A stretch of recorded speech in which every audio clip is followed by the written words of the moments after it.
Why are you still here? I'm not worth saving. That's not your decision to make.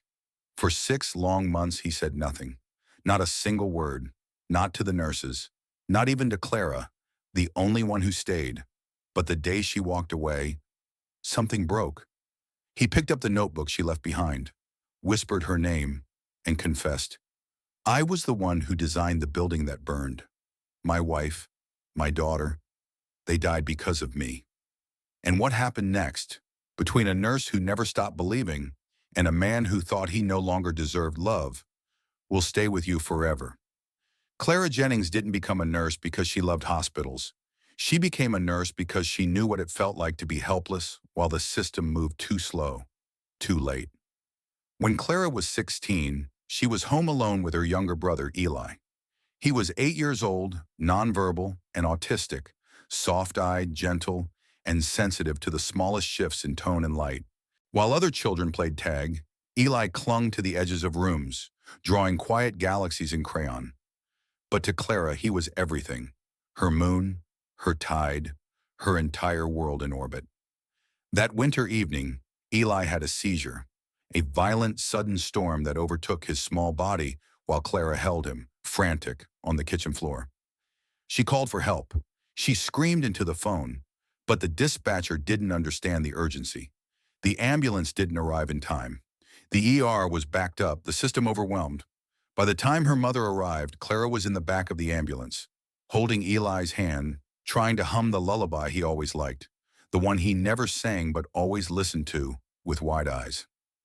Eli died the next morning. It was labeled unpreventable, but Clara never believed that. The paperwork may have said it wasn't anyone's fault, but she knew in her bones what silence felt like when no one came fast enough. So she became a nurse, not to save everyone, not to wear scrubs in polished halls or check boxes on a chart. She became a nurse for the ones like Eli, the ones who don't speak, the ones who get overlooked, the ones whose pain hides behind still eyes, who don't know how to ask for help but need it more than anyone. Clara gravitated toward places no one wanted to stay: psychiatric wards, pediatric trauma units, underfunded rehab wings where healing moved at the pace of hope. She learned not just to observe, but to notice, to sense emotion in the tilt of a head, the twitch of a hand. She wasn't afraid of silence. She knew its weight and how to sit beside it without forcing it to break. She was the kind of nurse who remembered patients' birthdays, who brought chamomile tea in her own thermos for an elderly woman who cried at night. She slipped handwritten notes into drawers. You're stronger than yesterday. Even storms run out of rain. Tiny, quiet reminders that someone still saw them. So when Julian Reyes came into the ward, mute, unmoving, unreachable, Clara didn't flinch. She stayed. Not because she believed she could fix him, but because she believed someone needed to stay. Because sometimes the greatest act of healing is simply not leaving. Before the silence, Julian Reyes was a man who shaped cities with compassion. He wasn't just an architect. He was a visionary. His buildings didn't just stand, they breathed. Julian believed that space could heal, that the way light fell through a library window or the curve of a garden path in a community center could change how people felt, how they loved, how they grieved. He designed not just for function, but for feeling. Schools felt like sanctuaries. Shelters had dignity. His work won awards, but that was never the point. Then came the project that unraveled everything. It was supposed to be modest, an affordable housing complex tucked into a quiet corner of the city. Nothing grand, just safe, simple, livable. Julian had overseen every line of the blueprint. He'd walked the foundation himself, but somewhere, deep in the fine print, there was an oversight, a ventilation error, a miscalculated escape route. It wasn't caught during inspection, not during construction, not until the night the fire came. It started on the third floor. Smoke spread fast. Sprinklers misfired. Emergency exits were blocked. In apartment 3C, his wife Marina and daughter Isla were trapped. By the time firefighters arrived, the building was engulfed. By the time Julian found them, they were gone. The articles never mentioned his name. The city filed lawsuits. His firm distanced itself. The insurance companies buried everything under legal jargon and quiet payouts. But Julian buried something else entirely, his entire life. He stopped going to work, stopped answering calls, stopped speaking. He didn't fight when they found him weeks later, sitting alone on a snow-covered bench in the middle of the city, frost forming on his eyelashes, soot still under his fingernails. He didn't resist when they admitted him to the psychiatric facility. He simply sat, motionless, wordless, breathing only because his body refused to stop. He ate just enough to stay alive, accepted care without response. His eyes rarely blinked. He never reacted. He became a shadow of a man, a body in a chair. Julian didn't speak because he believed he no longer deserved to. He had built the walls that trapped the people he loved most. He had signed the papers, missed the flaw, cost 2 lives. What voice could ever be strong enough to carry that weight? So he chose silence, not as a symptom, but as punishment. Not as a cry for help, but as a verdict. For 6 months, no one reached him. No one knew if anyone was left inside the wreckage. Until her. Clara Jennings entered his room the way sunlight creeps through cracked blinds. Gentle, persistent, uninvited but not unwelcome. She spoke even when he didn't. She described the weather, told stories of her childhood, mentioned her brother Eli and the way he used to draw purple trees. She asked nothing from him, not even acknowledgement. Julian didn't respond, not outwardly, but something in her voice stirred the ashes he thought were long cold. She didn't ask him to explain, didn't demand an apology. She just kept showing up. She stayed even when the silence felt like stone. And somehow that shook something loose in him. Not enough to speak, not yet, but enough to make him wonder if maybe, just maybe, the silence hadn't saved him. It had only buried him deeper. And somewhere in that darkness, for the first time in months, Julian Reyes wondered if he still had the right to try and live. In room 14, time didn't pass the way it did elsewhere. There was no rush, no beeping urgency, no rotating stream of diagnoses. Just quiet, just breath, just the slow, aching rhythm of healing, or the absence of it. Clara Jennings understood that silence. She didn't try to break it with grand gestures or forced conversation. Instead, she brought something softer. Stories. Not the kind you find in textbooks or recovery manuals, but real stories. Human ones. Wounded, unfinished, but honest. Each evening, as she checked Julian's vitals or changed his dressings, she would talk, sometimes in a whisper, sometimes with a tired laugh tucked into her voice. "Today I passed a bakery that smelled like my childhood," she told him one night. "They used to sell these cinnamon rolls so big they came in paper boxes. Eli hated cinnamon, said it made his nose itch, but I think he just liked being contrary." Julian, as always, said nothing. On another evening, she described the house she grew up in. Pale yellow with white shutters that were always crooked and a porch swing that groaned like it held the weight of secrets. Her words came like raindrops on a window, soft, constant, maybe unnoticed, but they filled the room. She spoke of a birthday she once spent alone, lighting a candle on a slice of grocery store cake, pretending it was enough. She never expected him to react. The telling was not for him, it was for her, to remind herself that her memories mattered, that she still existed outside her uniform, her duties, the endless fluorescent hallways. What she didn't know was that Julian was listening, not passively, not distantly. He was memorizing every word. At first it was just flickers, images stirring in the dark corners of his mind. A little boy with wide eyes and purple crayon stains on his fingers, a crooked porch swing, a single birthday candle glowing in an otherwise dark kitchen. And then he began to draw. Not blueprints, not architectural lines, but memories, Clara's memories. He started with scraps, backs of old patient forms, corners of staff bulletins, using the stub of a pencil left behind by a therapist who no longer came. He drew the green dress Clara once mentioned her mother wore, the one with sunflowers on the hem. He sketched a steaming bowl of soup in a chipped yellow bowl, a boy holding a paper crane. They were small drawings, quiet and unpolished. He never showed anyone. After finishing each one, He would fold it carefully and tuck it into the bottom drawer of his bedside cabinet, beneath socks, beneath silence. It wasn't about art, it was about response. This was how Julian spoke, through graphite and shadow, through careful detail and trembling lines. He couldn't bring himself to answer Clara with words, but he could listen. He could remember. He could reflect her stories back to her in a language made of lines and paper. And somehow the act of remembering, of holding her words with such reverence, became a lifeline. Not just for Julian, but for Clara too. She didn't know it yet, but her stories had become more than something she gave. They had become something she received back, transformed. Each evening after her shift, she continued her ritual, a story, a memory, a moment from a life that felt like it was healing in tiny, invisible increments. Julian listened with the stillness of someone starving quietly for connection, and when she left each night, he drew, like breathing, like confession. This wasn't therapy.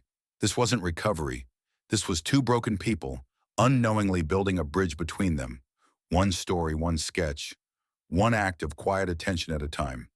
And somewhere, hidden inside that silence, was the first whisper of something neither of them dared hope for: trust. The letter arrived on a Monday, folded neatly, tucked in the corner of Clara's staff mailbox like it carried nothing but routine. She opened it while sipping lukewarm coffee, already half thinking about medication charts and which patients hadn't slept well the night before. But as her eyes skimmed the page, her world tilted. Just slightly but unmistakably. She was being transferred. A new unit. Cognitive behavioral therapy. A promotion, technically.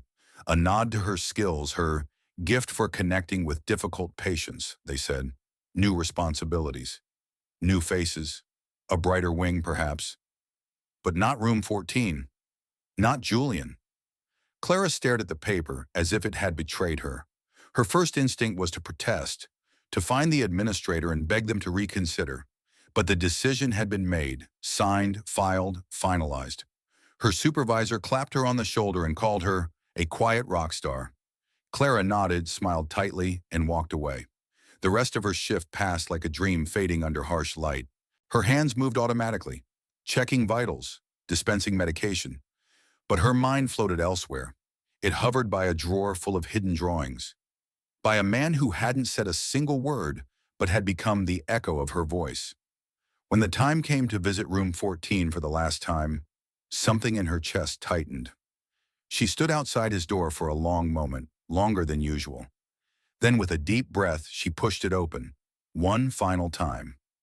Julian was already sitting upright, waiting, just like always, still, unmoving.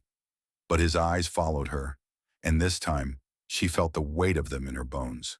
Clara smiled, but it trembled at the edges. "Hi, Julian," she said softly, placing a small cup of tea on the table beside him. "Cinnamon, I know it's your favorite." He didn't move, but his gaze remained fixed on her, unblinking. She sat beside him, folding her hands in her lap to hide their slight shake. "They're transferring me to another unit," she said, forcing the words past the ache in her throat. "I didn't ask for it, but they think it's a good fit." A long silence stretched between them. She filled it with a hollow chuckle. "You're probably relieved," she joked, her voice barely above a whisper. "You won't have to listen to my rambling anymore." Still no reaction. And yet, she felt something shift, like the room had subtly exhaled. She reached into her bag and pulled out a small notebook. Brown leather, soft from use, its corners gently worn. "I wrote down some of the stories I used to tell you," she said. "Not all of them, but the ones I think you'd want to remember." She placed it on the bedside table. Her fingers lingered on the cover, pressing gently, like sealing a memory. Then she stood, slowly, as if rising from a dream she wasn't ready to leave. She reached down and adjusted the blanket on his lap, brushing away invisible creases, just to have an excuse to touch something familiar, to hold on to something for one more moment. Then, she leaned down and whispered, barely loud enough for the air between them to carry, "If the day ever comes when you're ready to speak, I hope the first name you say is mine." She kissed her fingertips and pressed them lightly to his shoulder. a silent farewell, a soft anchor, in case he ever drifted too far. And then she walked away. She didn't look back. The door closed with a gentle click. Inside, Julian sat frozen, the notebook resting on the table beside him like a sealed confession. The room suddenly felt colder, emptier, not like before. This emptiness had shape. It had meaning. His fingers moved, slow, hesitant, reaching for the notebook. He picked it up, turned it over in his hands like it might vanish. Then with deliberate care, he opened to the first page. There, in Clara's unmistakable handwriting, was a message that cracked something deep inside him. Even silence can be full of love. And for the first time in 6 months, Julian Reyes felt something stir. That wasn't just grief. It was longing. It had been 23 days since Clara last walked the halls of the rehabilitation wing. 23 days of new patients, new charts, and a structured schedule that left no room for lingering memories. But Julian had never left her thoughts. Every night as she filed reports or sat quietly with patients who barely noticed her presence, her mind would drift back to room 14, to the silence, to the notebook, to the way his eyes had followed her as she walked away. She carried that ache like a secret. Then came the intercom call. "Nurse Clara Jennings, please report to Ward 2, room 14. At first, she thought she had misheard. Room 14? Her breath caught. The clipboard in her hand slipped slightly. She stood without a word, heart pounding in her chest. The hallway to the rehab wing felt longer than she remembered. Every step echoed with anticipation and something like fear. Outside the door, a nurse met her, eyes wide, voice lowered. "He spoke," she whispered. "Said your name. Said he needs to speak to you. Only you." Clara didn't wait. She pushed the door open, and there he was. Julian sat in the same chair, as though nothing had changed, but everything had. His posture wasn't rigid. It was open. His face, though shadowed with grief, held something else now, something lighter. Hope. Clara stepped inside slowly, afraid to breathe too loud and shatter the moment. "Hi," she whispered. Julian's eyes met hers. Then slowly, his lips parted. "I heard you," he said. His voice, cracked and paper dry from disuse, cut through her like music. She nearly collapsed into the chair beside him, tears springing to her eyes. You heard me?" she asked, barely able to speak. He nodded. Every story, every word, every silence. She covered her mouth, overwhelmed. "Why didn't you say anything?" she asked softly. Julian looked down at his hands, then slowly up at her again. "I couldn't. Not because I wasn't able, but because I didn't believe I deserved to." He paused, voice trembling now. "I was an architect.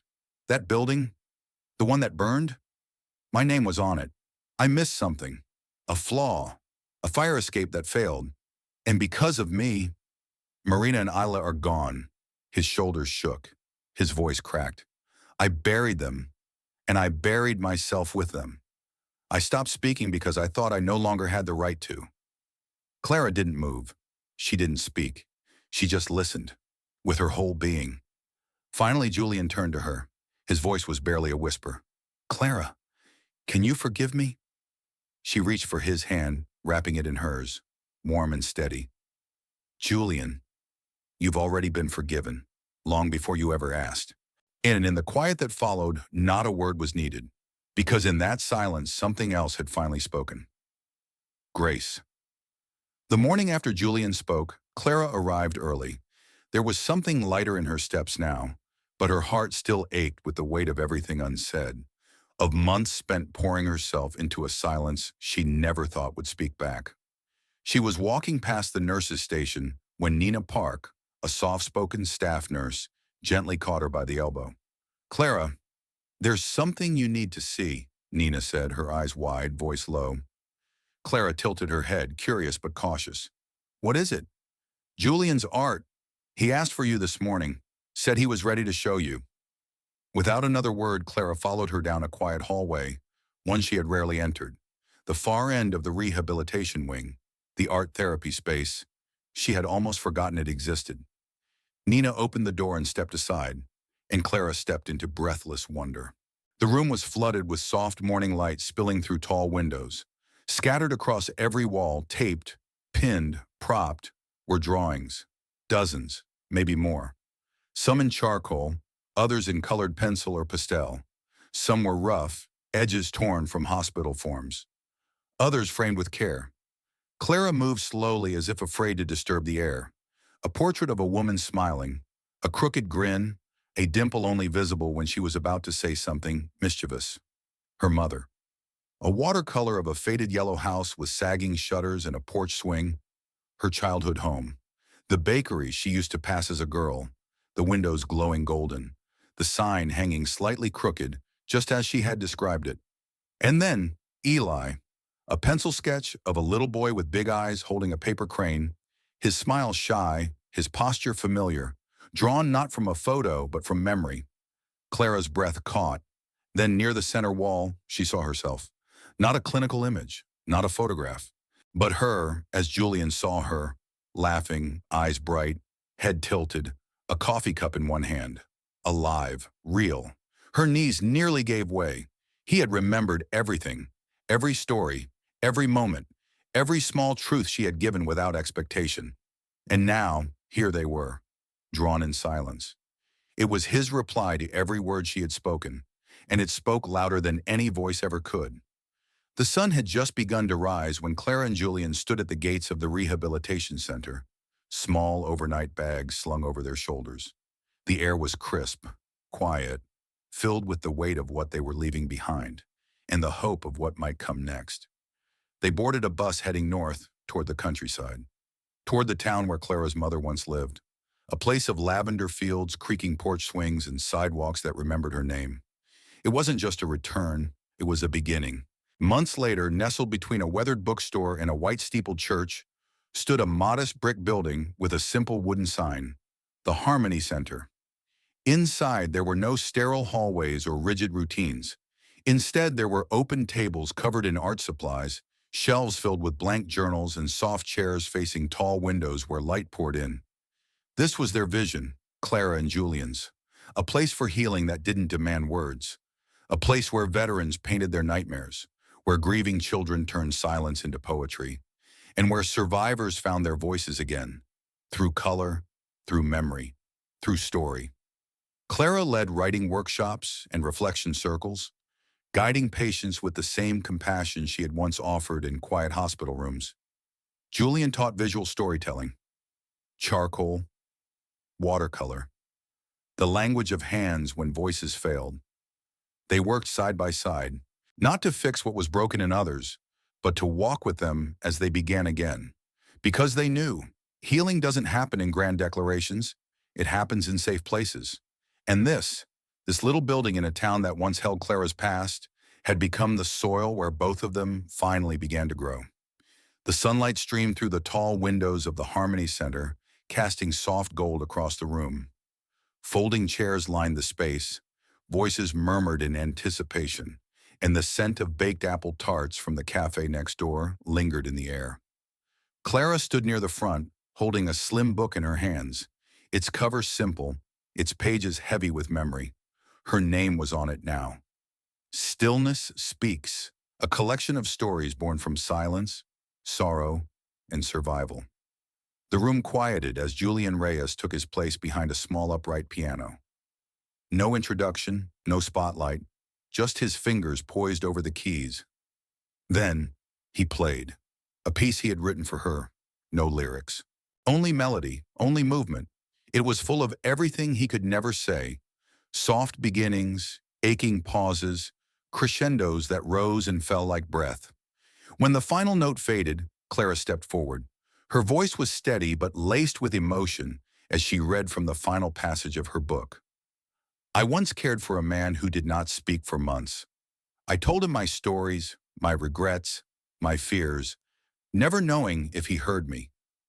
But he did. Not only did he listen, he remembered.